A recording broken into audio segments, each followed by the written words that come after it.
After 6 months of fixing up the place, the country's most popular tourist destination finally opens its arms to visitors.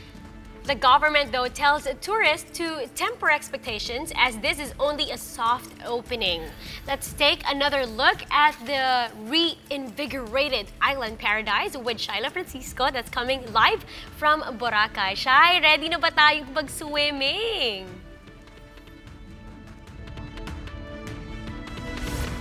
Yes, ready na. You know, the excitement is palpable here for the first day of the reopening of Boracay, and as such, homegrown brands are just as excited to welcome tourists to the island. Jonas Fruit Shake can be considered an institution in Boracay. They have been whipping up those famous summer treats since 1982.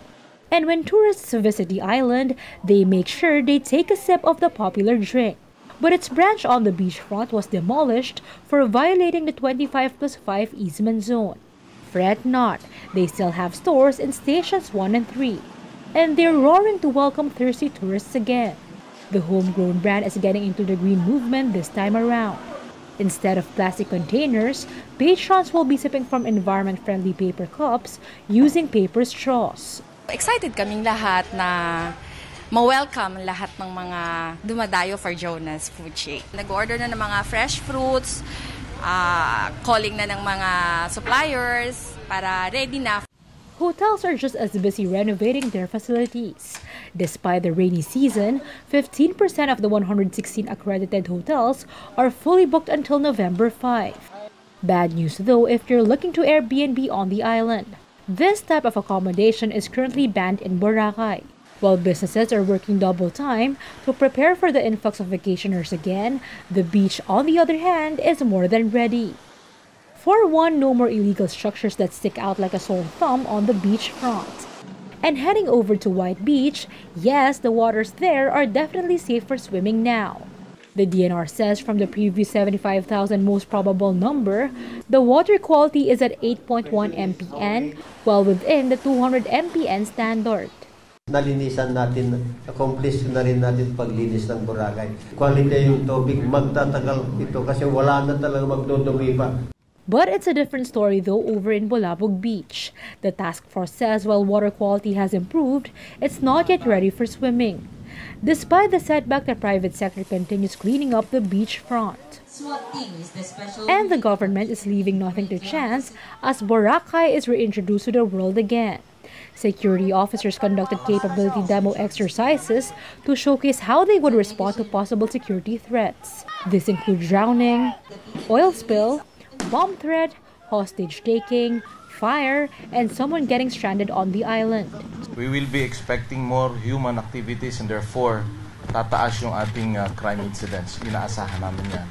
And since this becomes now an attractive area for the ISIS, we do not want to be alarmists, but we are preparing for possible incident involving terrorism. Around 500 security personnel will be stationed on the island to keep the peace and ensure the safety of tourists.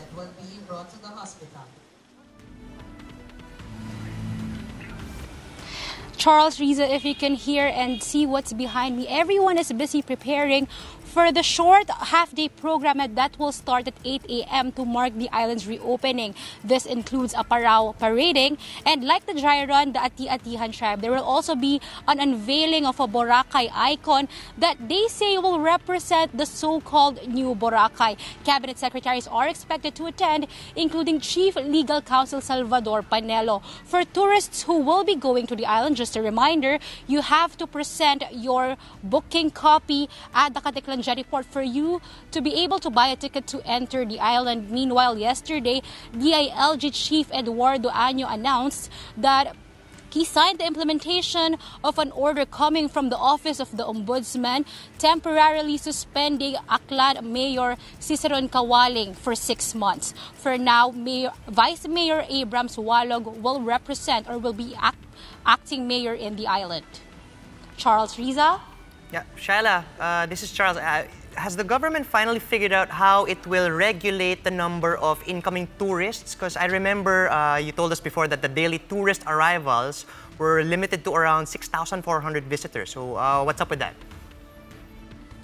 What they're doing right now, especially in the Katiklan Jetty Port, they have a separate counter for tours. So there's this tourist verification center. So from there, they can monitor how many tourists are arriving in the island. The 6,405 number is just for the tourist arrivals. For now, they are doing it manually, but they are still coming up with a system to eventually have it computerized. Charles? All right, enjoy the sunny weather over there, Shaila, while it's still there. Thank you very much for that report. Again, that was Shaila Francisco live from Boracay.